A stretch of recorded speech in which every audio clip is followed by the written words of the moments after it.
Hello. Today I'd like to talk about the 5-6 shift.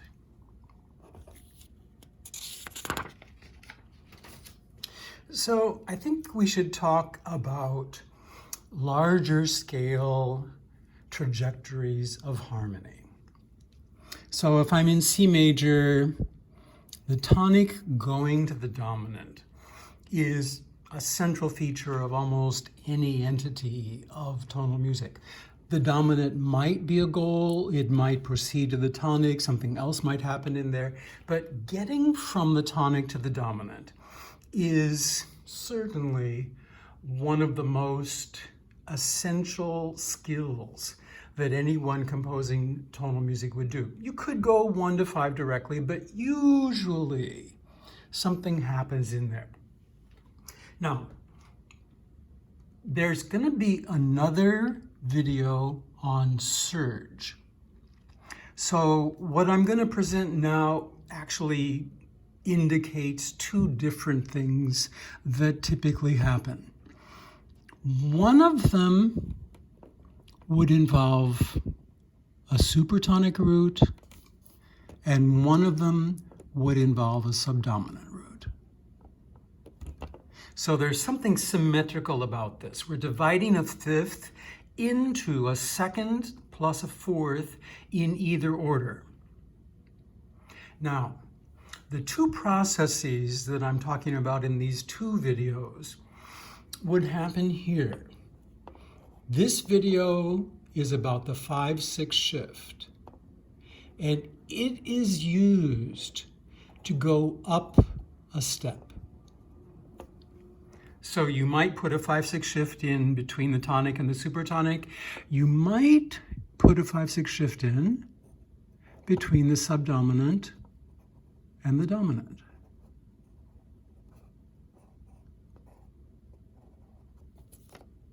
Now, the other thing, getting from 2 to 5, is where the other concept will come in. This is where a surge could happen. The interval of an ascending perfect fourth, descending perfect fifth is the only place that a surge might occur. And you have it between 2 and 5. You have it between 1 and 4 in both modes. So this process, filling in the fifth one way or another with a second and a fourth, leads to this notion, which is replicated over here. And then this notion, I might as well show the symbol, which can be replicated here. So in a sense, it's a 2-for-1 sale. You learn something, and then you can use it here.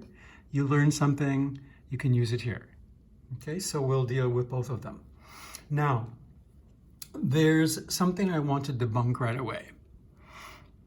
Right here, the 6th phase of 4 would involve FAC. And the 5-6 shift means that the 5th goes to the 6th. You keep the 3rd, you keep the root, but the 5th goes to the 6th. And likewise over here, CEG would have an A coming in on the way to DFA and on the way to GBD. And my point is, yes, these notes, FAD, are the same as these notes, DFA. But the context is entirely different. This is not a manifestation of this.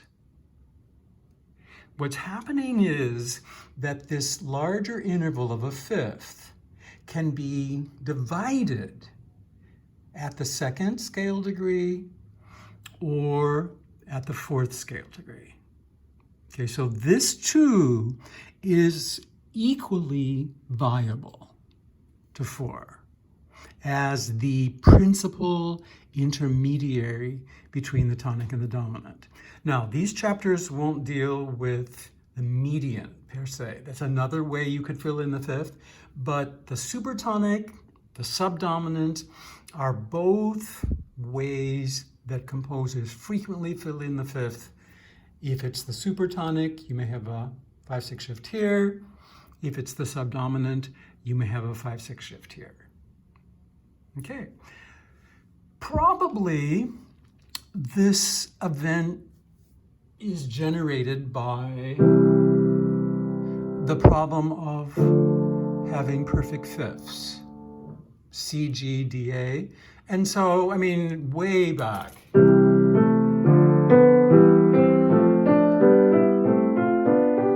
you'd find that in many of the old treatises of the 18th century, using the ascending 5-6 sequence to go upwards by step, by step, by step, as far as you want to go. A whole octave is what I played. Okay, so getting from C to D, this process of a 5-6 shift is simply one cycle of that familiar voice leading pattern. Okay, and you can have it here, you can have it here, you could have it other places. It often happens if you're on 5 and you want to go to the 6th scale degree, GBD, GBE, then ACE. So it can happen various places. Okay, so let's look at some music examples. So here's a very simple one.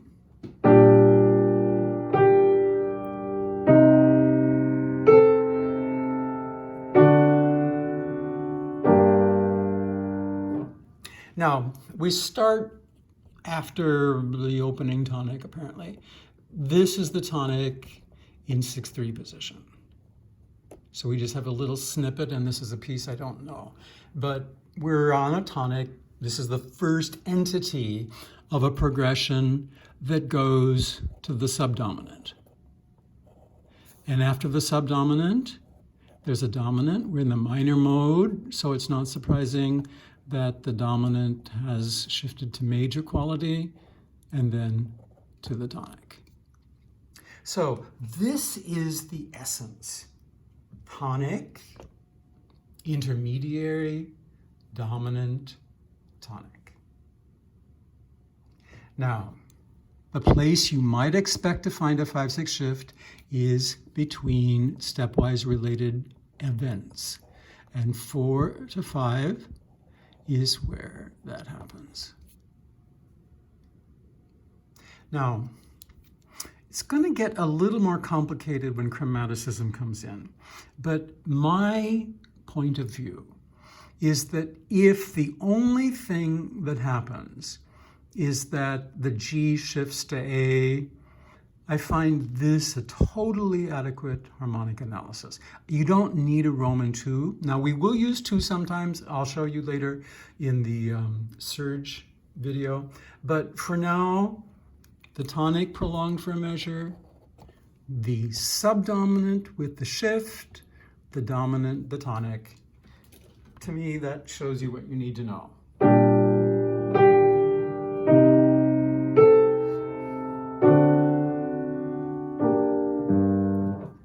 Okay?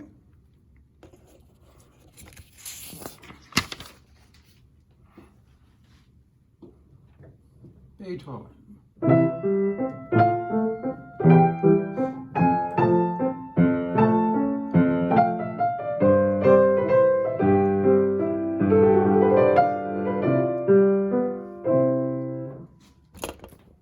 Okay, now here we likewise have the first inversion of the tonic, as we did in the last exercise, but in this case, we go from the root position to the first inversion. Now, from my video on embellishment, you might remember that the tonic can have its third and its fifth embellished by upper neighbors. So this is the basic notion. Okay, now these notes can be twirled around.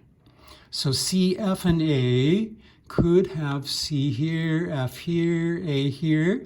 And in particular, if we're choosing the route of going from the tonic root to the third downwards, this A helps fill in that broad space of a sixth. I call this an unfurling. So the chord's figured bass is 6/3, as is this chord's. So the figured bass is just a neutral way of explaining how the notes of a chord relate. But on a more abstract level, this is the notion with C as the controlling factor. And so you might say that the 5/3 position is displaced by a 6/4. So C still being regarded as the bottom note, and then back to 5/3. Or sometimes I would just simply do that, just to say, oh, the tonic's prolonged for the whole measure. Okay? Now, F in this case, if we allow the chromatic passing note to fulfill its mission, will lead to 4. And we're going to have a dominant over here. It's embellished. We'll talk about that later. But from the 4, the C, which is the 5th, likewise creates chromatic motion. So this G, G sharp A is matched by C, C sharp D over here. So you get your 5, 6, the D, it sort of is understood to pertain to the whole beat, but it doesn't happen until over here. So you get FAC. Okay, and so in this case, there's no unfurling. The F stays in the bass. The D is in the interior. It's repeated up here in the melody. Okay, now dominant's coming in, and I'm going to do the same thing with the dominant here that I did with the tonic over here, and that is to embellish the 3rd and the 5th. So whenever you've got a dominant, you can do that. Okay, now in this case, the C and the E are sounding at the beginning. This is a cadential 6/4. And in this case, they're connecting the F, D of the 6th phase of 4. Here's my C and my E. And then B and D are going to be over there. Okay, so... but the D's a little bit late. We'll talk about that. So here you've got an 8/6/4. The 5/3 come in here, and the 7 doesn't happen till over there, but it's understood for the whole beat there. And then the tonic with a double suspension. So you could write 4/3/9/8 if you want. But that's the idea. You have a tonic, you have a subdominant, 6th phase, dominant embellished with 7th. And the way that Beethoven has presented it is...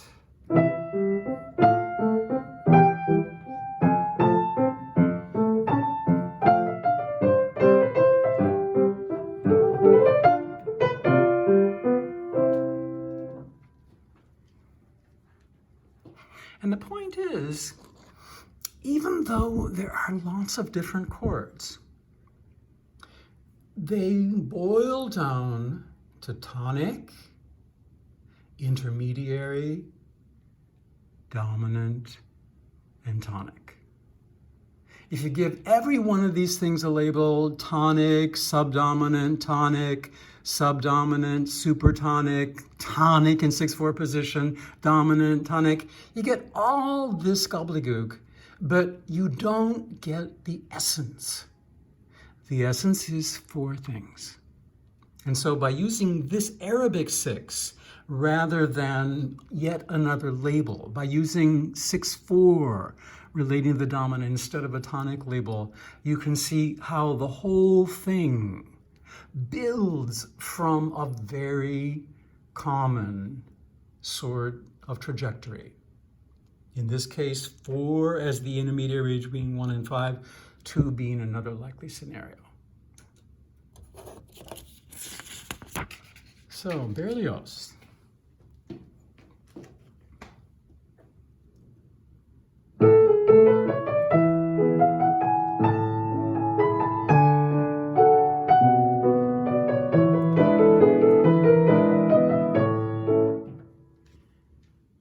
Okay, now,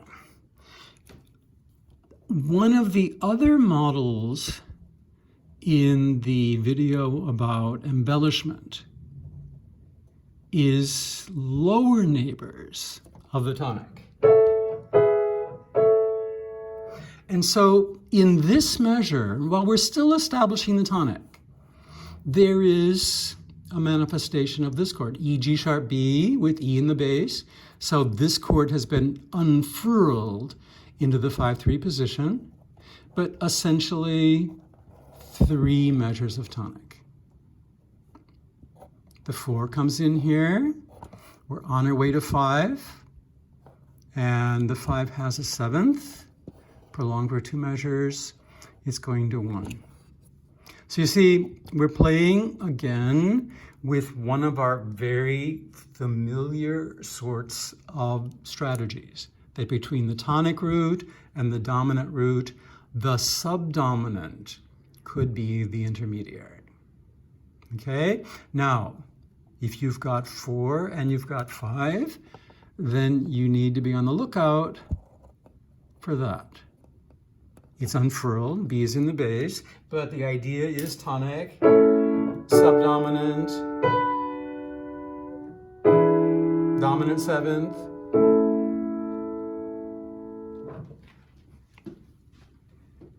so tonic, embellishment, back to tonic, subdominant comes in, there's an accented passing note, so the F sharp is only in place in the 3rd beat. The 6th phase, unfurled, dominant 7th, with a little bit of embellishment, and then tonic.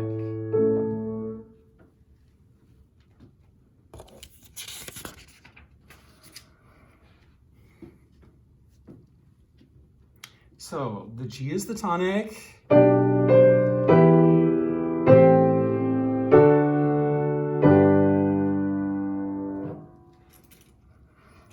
So our pillars are here, here, and here. The initial tonic is in first inversion. Okay, the piece probably started a little earlier. And now the intermediary is going to be 2. So we've had a few cases of 4, the A, C, E with a G, so there's a 7th in the 2 chord. And when you see that, the thing to be on the lookout for is, so it's as if there were a G hovering down here and that E is above that G root. Okay, it turns out you go first inversion of the tonic to this 5-3 manifestation of the tonic 6th phase. So the figured bass here is 6-3. The figured bass here is 5-3. Just in terms of how the chords are manifested, but they correspond to GBD, GBE. So normally this chord's in 5-3 position, we have it in 6-3. Normally this is a 6th above the bass, it's unfurled into 5-3 position. So the numbers I'm going to put here won't necessarily match the typical numbers of figured bass. Okay, and so you have your tonic, which relates to root G.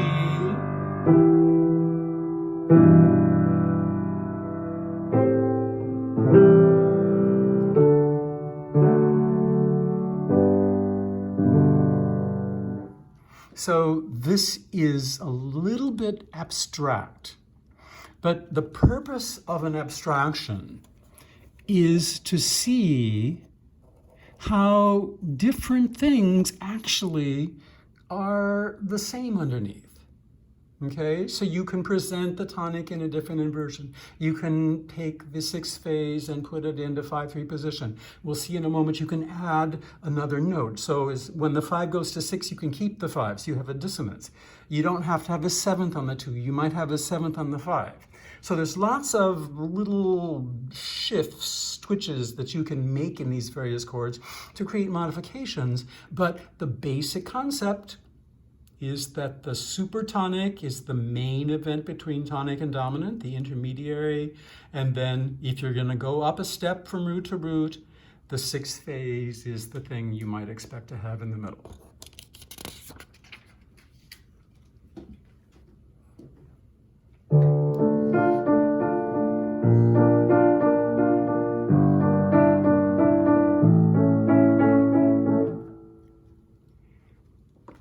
So, if we think of the bass as a melody, then in the process of going from the tonic to the supertonic, and it's in 6/5 position, it's a supertonic 7th chord that has been inverted on the way to the dominant. And in the minor mode, we've raised the 3rd. Okay, so what I'm looking for first is the essence. And the essence is that from the tonic and dominant pillars, Schubert has chosen the supertonic as the intermediary. So deep down, D, E, A relates to the model I presented at the outset. You're filling in a 5th with either the 2nd or the 4th scale degree. But it often happens that even when you choose the supertonic, the 4th scale degree is in the bass, and you get a nice stepwise connection to the dominant root over here. Now, if you've got the 4th scale degree, that makes it all the more likely that the tonic 6th phase will appear in an unfurling. So yes, this chord is in 5/3 position, but it corresponds to the 6th phase of the tonic, and then the supertonic comes in E, G, B flat with D as well, and then the dominant. So this would be how the analysis would look. There's no problem at all with giving all of your figured bass numbers. That does not even require that you know what the harmonies are. You're simply taking an inventory of the pitches that belong in the chords, and you undo any passing neighboring notes or so forth, but basically that's what you've got for your figured bass. But this layer is the one that deals with the harmonic trajectory with, in this chapter, 6 phases. Okay, now Schumann does several things at once in this example.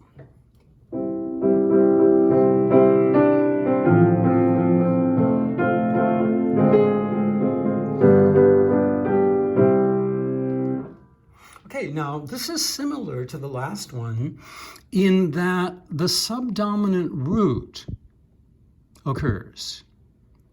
It was a supertonic with an inversion the last time. It's a subdominant root here, but that means the 6th scale degree might be used to convey a melodic sense of that 5th. Okay, and in this case, it's the 6/3 position to the 5/3 position of 4. So the intermediary happens right away, and it is prolonged. Okay, now, dominant is here. It has a 7th, it resolves to the tonic. And in this situation, this is the moment you should be on the lookout for a 6th phase. And in this case, what happens is that the 5 stays. There's still enough in the chord. It's been persisting through there. But D, it's unfurled, so it's in the bass. There is also a 5/6 shift. Now, to make life even more interesting, the subdominant's third, A, shifts to A flat. So there's some modal mixture, so we can write natural 3 going to flat 3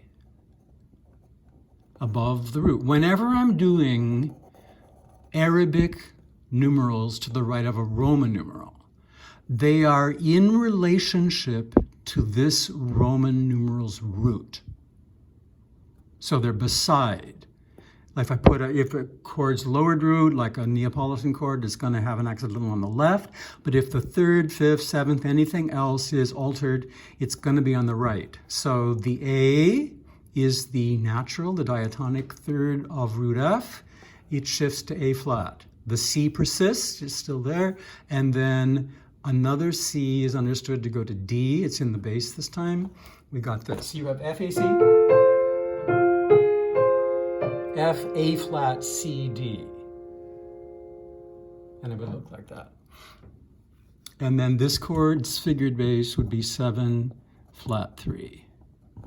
So these numbers reflect the bass notes in the score.